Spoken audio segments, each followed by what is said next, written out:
araw mga kabarangay. Since palapit na po yung Pasko, so gagawa tayo ng dekorasyon ngayon. At ito po, bilhin ang naisip ko na gagawin. Sa unang araw, ito pa lang po ang aking nagagawa.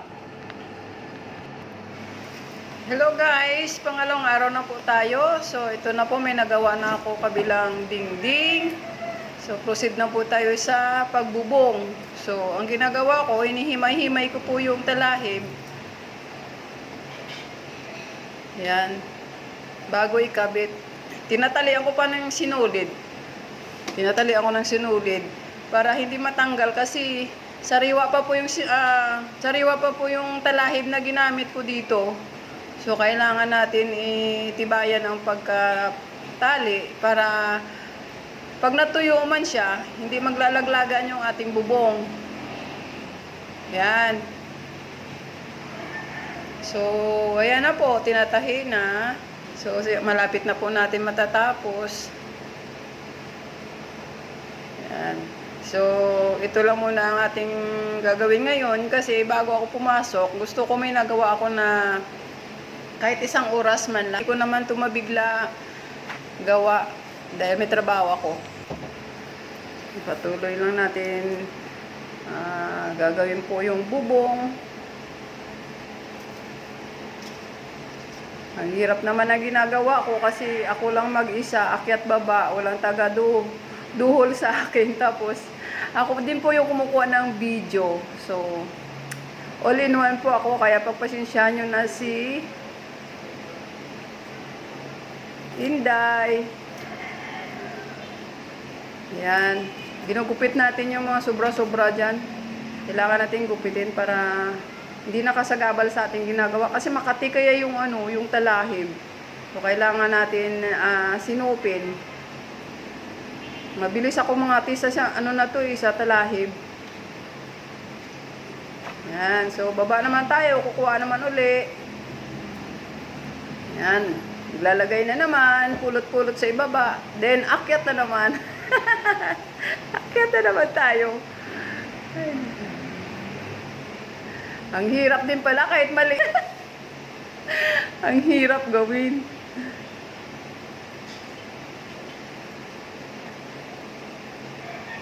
Sige, tahi lang tayo ng tahi. Tibayan mo pa yan, Inday, ha? Tibayan mo pa para hindi madamay sa signal number 4. Siyempre kasi nakaraang bagyo kaya gumawa din ako ng nakaraang taon pala gumawa din ako ng ng lantern na dekorasyon dyan, dito sa labas din namin. So nagkaroon ng bagyo. So still na nga lahat, pati mga Christmas light. So sayang ng paggagawa ko kasi hindi matibay. So nadala na po ako kaya ngayon sure na talaga na hindi na to liliparin ng hangin. Yan, malapit na po tayo matapos ng bubong.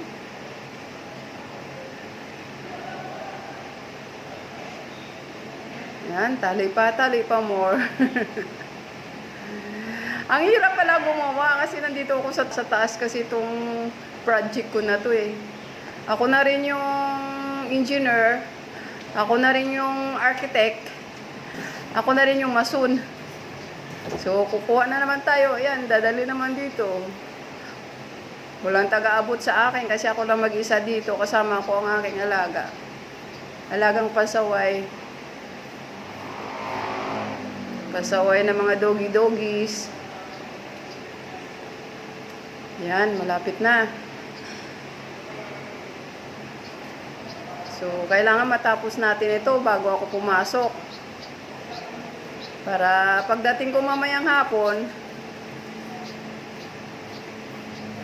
ibang operation naman ang aking gagawin.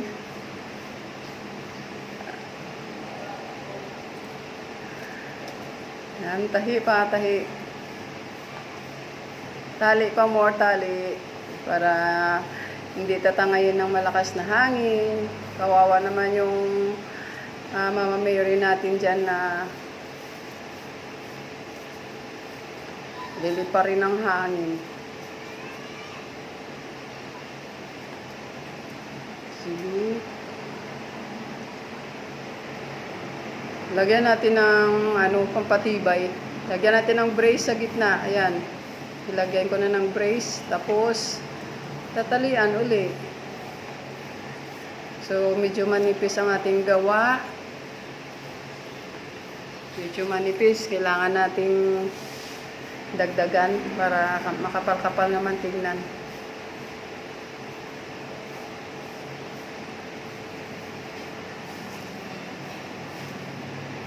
Ayan na.